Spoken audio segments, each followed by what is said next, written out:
Gracias, Dania, y gracias a Alceda por la invitación. Solo un par de aclaraciones. Hay un error en la información que se envió sobre este evento sobre mi afiliación institucional actual. No es IICA, sino IKA con doble A. Es la Iniciativa para la Conservación de la Amazonía Andina.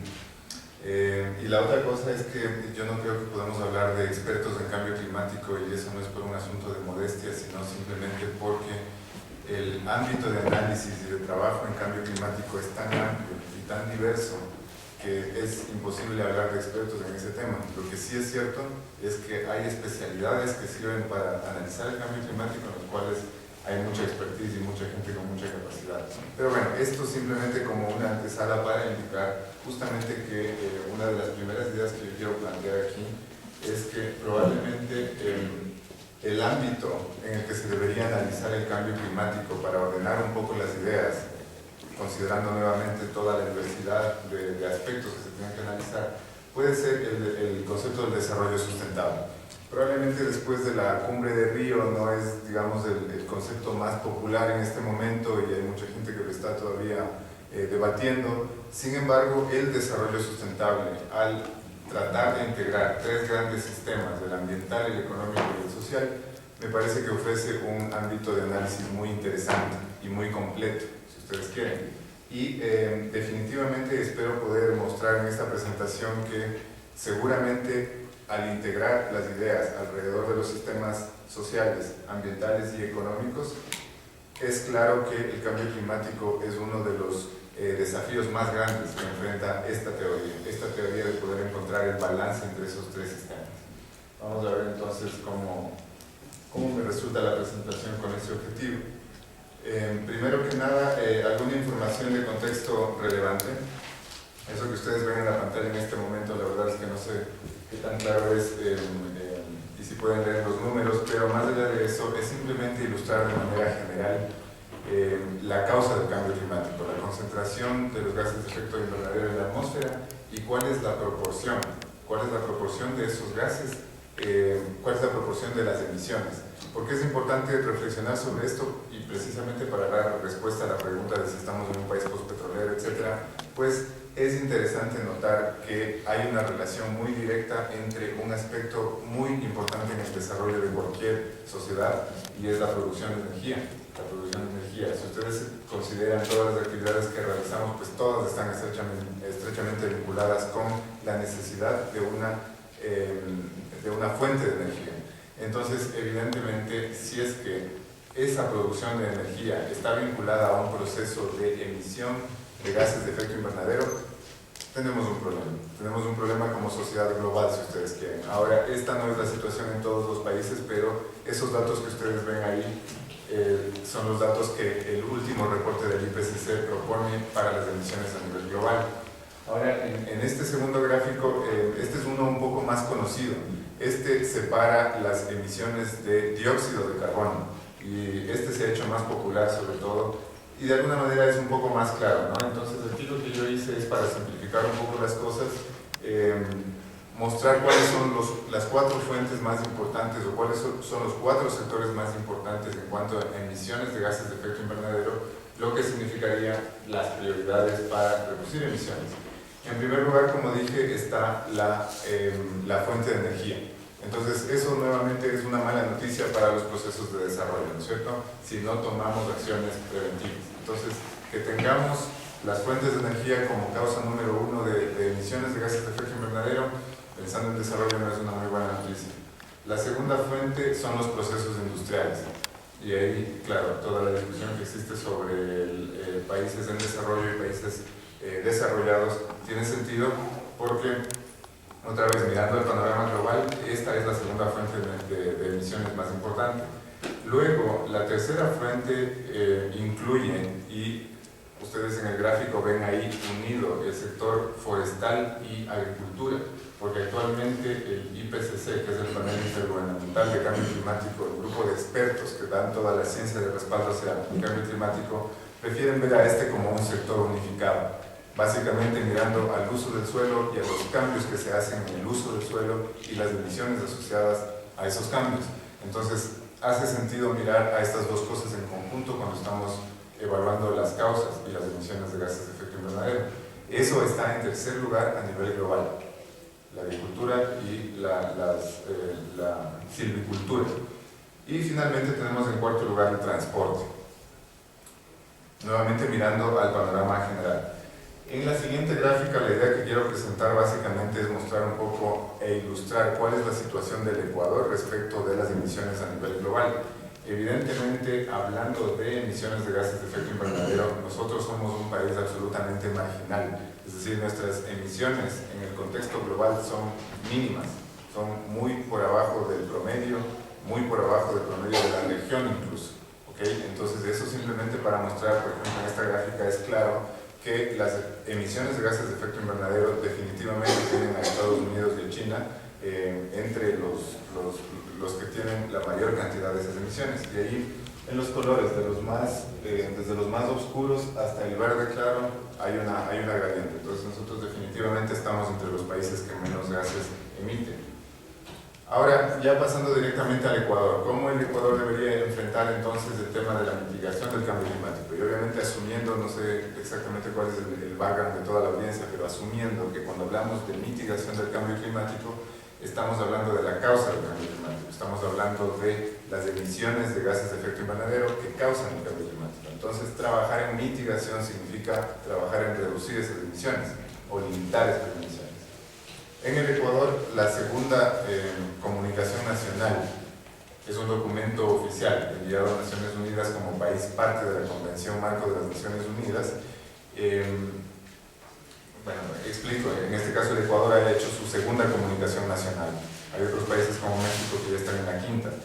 En esta segunda comunicación nacional se ha hecho un inventario de gases de efecto invernadero en el Ecuador. Y en este gráfico lo que quiero ilustrar básicamente es la gran diferencia que existe entre, otra vez, estos dos sectores, el sector de la agricultura y el sector de silvicultura o de cambio de uso del suelo. En su conjunto hacen la mayor parte de emisiones de gases de efecto invernadero en el país.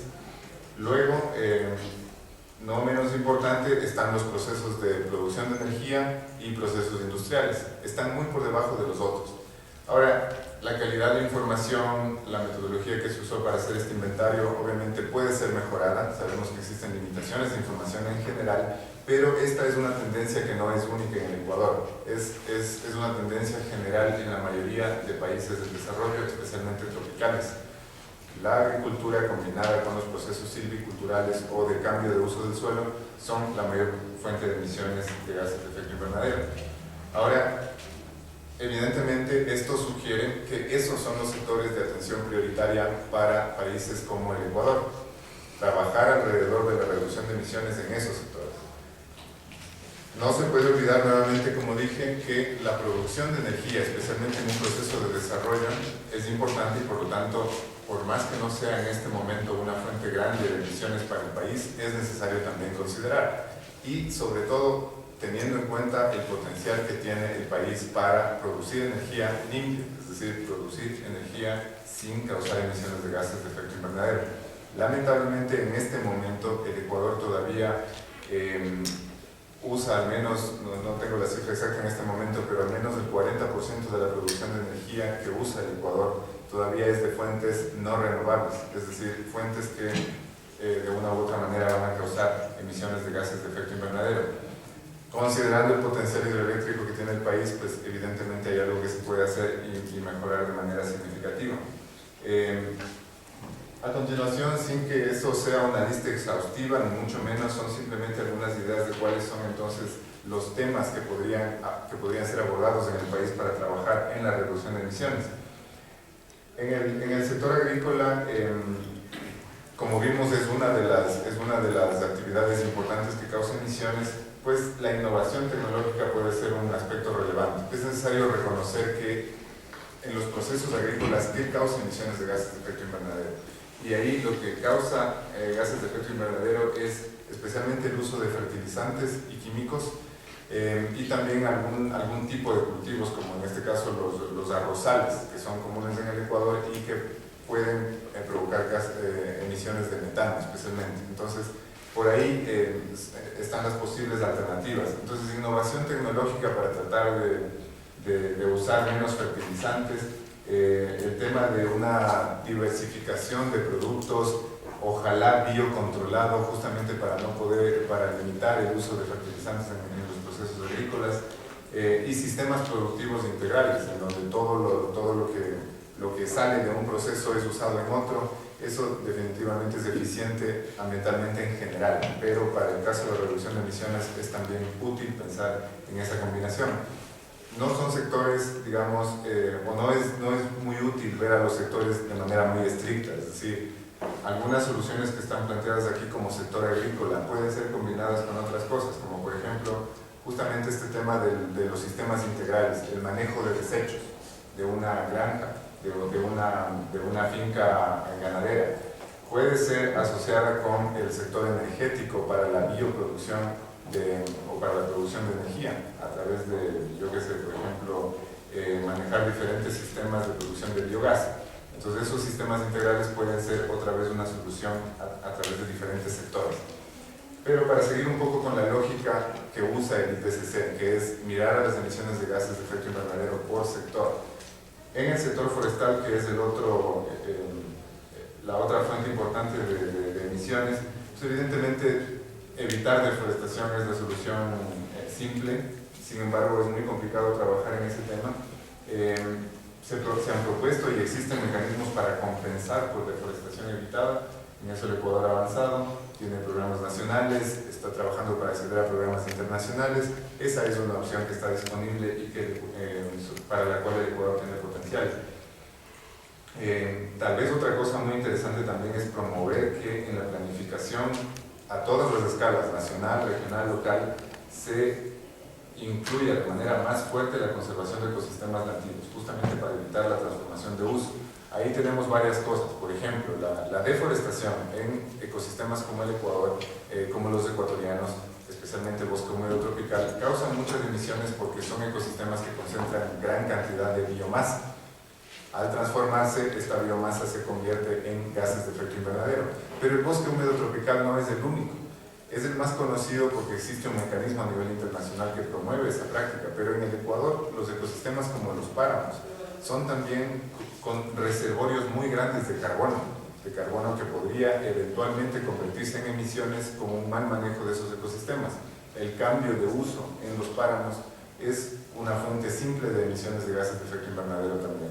Lo interesante es que, por ejemplo, la conservación de ecosistemas como el páramo no es útil solamente para la mitigación, sino para la adaptación, como vamos a ver más adelante. Sistemas de compensación por emisiones también es algo que se ha pensado en el país y que puede ser útil. Es decir, hay procesos en los que no podemos hacer mucho. Necesitamos fincas ganaderas y estas pueden causar emisiones. Tenemos plantaciones de arroz que pueden causar emisiones también y las necesitamos. Entonces algo que podríamos trabajar con esos sectores que de cualquier manera van a producir emisiones es compensarlas. Y en este caso compensarlas tal vez no es el mejor término, pero es básicamente dar una opción para que exista una actividad que remueva la concentración de gases de efecto invernadero y que estas actividades promuevan esas actividades de remoción, por ejemplo la reforestación. En el sector energético, otra vez, como dije, no es definitivamente uno de los sectores más importantes en cuanto a emisiones, pero lo anoto aquí primero porque en una proyección de desarrollo y crecimiento económico este es un sector muy relevante, el más importante y el que está más relacionado a la respuesta de lo que plantea este ciclo de foros. Ahí la eficiencia energética, por supuesto, es la alternativa, la producción de energía renovable. En el caso del Ecuador, gran potencial hidroeléctrico, geotérmico y posiblemente eólico. Hay estudios sobre ese tema y en lo máximo posible se podría usar esas alternativas. En cuanto a hidroelectricidad, existe la gran disyuntiva. ¿Qué es mejor? ¿Grandes represas hidroeléctricas con una gran cantidad de megavatios o pequeños sistemas que van atendiendo a poblaciones más localmente? Entonces, ese es un dilema que todavía está ahí, todavía está abierto. Obviamente, todos ustedes conocerán que el camino que ha tomado el Ecuador en este momento es apostarle a los grandes proyectos hidroeléctricos, definitivamente con el ánimo de conseguir la soberanía energética, ¿no? Y, en el mejor de los casos, energía limpia en este caso. La diversificación, entonces, es un tema que se tiene que tomar en cuenta para el sector energético y el manejo de las escalas, lo que les decía hace un momento. La producción de energía, incluso a escala menor, a través de biodigestores, pequeñas plantas avícolas o ganaderas, lo que sea, puede ser importante. En ese caso, el sector privado en el Ecuador ha dado pasos interesantes. Les invito a revisar lo que hace Pronaca, por ejemplo, sobre este tema. Un emprendimiento privado muy interesante respecto de usar este concepto de integralidad, en este caso a través de reducción de emisiones de gases de efecto invernadero. Ahora, pasando al tema de adaptación al cambio climático, yo creo que es importante hacer algunas consideraciones antes de atreverse a pensar cuáles son posibles alternativas. Ese gráfico, por supuesto, no tiene la intención de que ustedes vean con precisión qué es lo que está mostrando. Es básicamente para ilustrar las consideraciones que estoy tratando de presentar aquí. Primera cosa, sobre adaptación al cambio climático, posiblemente debería ser la prioridad número 1 para el país cuando estamos hablando del cambio climático, la adaptación al cambio climático. Aquí es necesario reconocer que existen impactos diferenciados y que definitivamente las poblaciones más vulnerables son las más afectadas. La discusión de adaptación al cambio climático es complicada porque, especialmente en los países en desarrollo y con niveles de pobreza muy altos, porque mucha de la discusión de adaptación al cambio climático pasa por temas de desarrollo. Entonces, tiende a haber a veces una confusión. Algunas medidas que son para fortalecer el desarrollo social y económico de una región son medidas de adaptación al cambio climático también, porque es tan simple como eso. En poblaciones altamente vulnerables y pobres, definitivamente su capacidad de responder pasa por una capacidad de desarrollo. Para la adaptación al cambio climático, lo que se usa como base son los estudios de vulnerabilidad, es decir, medir en qué medida las poblaciones y los sistemas económicos son vulnerables ante los impactos del cambio climático. ¿Impactos climáticos cuáles? Bueno, eventos climáticos extremos básicamente. Piensen ustedes simplemente en el Niño, algo que nosotros tenemos de manera regular. ¿A quién afecta más? ¿Cómo afecta? Estamos hablando de unos pequeños eventos extremos que podrían ser mucho más grandes e intensos en un contexto de cambio climático. Estos análisis de vulnerabilidad, para poder imaginarse ante qué impactos están haciendo el análisis, trabajan basados en modelos climáticos. Y ahí el énfasis que quiero hacer es que nuevamente estamos hablando de modelos. La calidad de información que se ingresa en esos modelos es muy relevante para determinar cuál es la calidad de los resultados. Entonces, en contextos en donde no existe información de buena calidad, no se puede confiar mucho en los modelos. Además, recordemos que los modelos siempre son modelos, simplemente sirven para hacer algunos escenarios que nos pueden ilustrar cómo imaginarnos los posibles impactos. Es un tema muy complejo porque evidentemente planificar medidas de adaptación al cambio climático en esas circunstancias es muy difícil. Y finalmente, todo esto, me imagino yo, lleva ya a la conclusión de que para la adaptación al cambio climático tenemos mucha menor certeza en la calidad de información y en la información de la que disponemos como para poder definir cuál es la respuesta que vamos a dar frente a problemas de adaptación al cambio climático. Habiendo dicho eso, y nuevamente tomando como base la segunda comunicación nacional que tiene el Ecuador, se han identificado algunos posibles impactos del cambio climático en el país. Y no voy obviamente a leer todos los que están ahí, esta información ustedes la van a tener, pero hay cosas que ya ustedes conocen, ¿no? Retroceso de glaciares, intensificación de eventos climáticos extremos, incremento del nivel del mar, etc.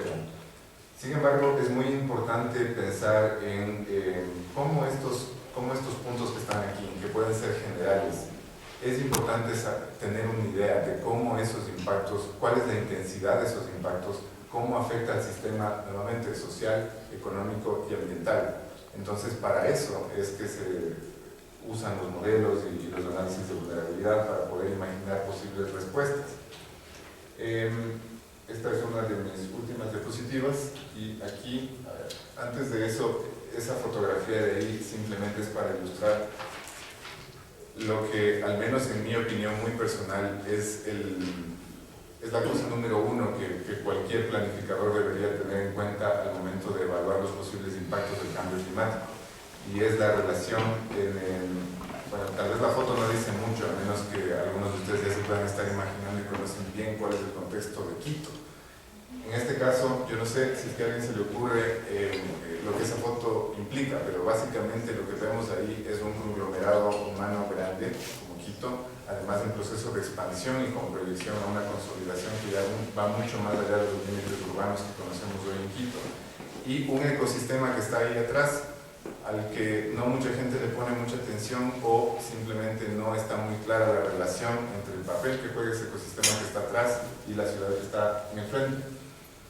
Estoy hablando del agua, en este caso, estoy hablando de la capacidad de contar o disponer del recurso hídrico. Seguramente, si es que, como digo otra vez desde mi opinión personal, si alguien me pregunta cuál es la mayor amenaza cuando estamos hablando de adaptación al cambio climático, es definitivamente la disponibilidad de recursos hídricos. En este momento nosotros como país, y es un caso común también en algunos de nuestros países vecinos, especialmente en Colombia, gozamos de la disponibilidad de ese tipo de ecosistemas que hacen la gestión del recurso hídrico a nivel urbano bastante fácil y barata para nuestros planificadores urbanos. Un ecosistema que actúa como un gran reservorio de agua y que además filtra el agua de una manera natural, en donde con un tratamiento mínimo y encontrando las captaciones de agua, casi se puede simplemente solo invertir en distribuir esa agua hacia las casas. Imagínense un escenario ustedes en donde no tenemos ese ecosistema, en donde no tenemos una posibilidad como esa. Pues bueno, por ahí empiezan, en mi opinión personal, nuevamente las prioridades en cuanto a adaptación al cambio climático.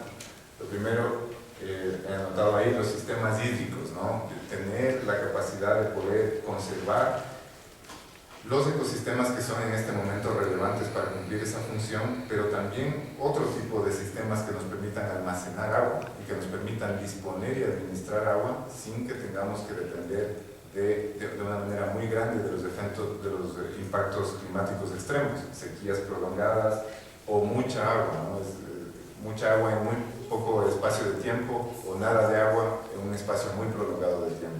Entonces, esa capacidad de poder administrar el agua para diferentes usos, humano, agrícola, etc., me parece que es uno de los elementos que se tiene que trabajar. En el sistema social, claro, lo primero que sale también en los estudios que existen en el país es el problema de la expansión de posibles enfermedades tropicales, ¿no? Un aumento de la temperatura tiene implicaciones en los cambios en los ecosistemas y consigo viene, por ejemplo, la transmisión de vectores, que puede ser mucho más amplia. Entonces, se ha sugerido por ahí en algunos estudios la posibilidad de mejorar la infraestructura de salud como una medida de adaptación. Imagínense ustedes, pueden pensar otra vez cuál es la relación. Pues sí hay relación, y eso es parte del mensaje que yo quiero dejar con esta exposición. Específicamente en los sistemas de salud, en la mejora de la infraestructura de salud, se habla de mejorar la atención a nivel de emergencias, porque bueno, todos estos casos de, por ejemplo, enfermedades infecciosas o enfermedades respiratorias, la atención a nivel de emergencias es fundamental y puede salvar vidas. Entonces, por ahí, aunque parezca inimaginable, puede ser vista como otra medida de adaptación. Evidentemente, otra vez, el tema de pobreza, el mejoramiento de la infraestructura en vivienda en los sectores más pobres aparece como una medida de adaptación también.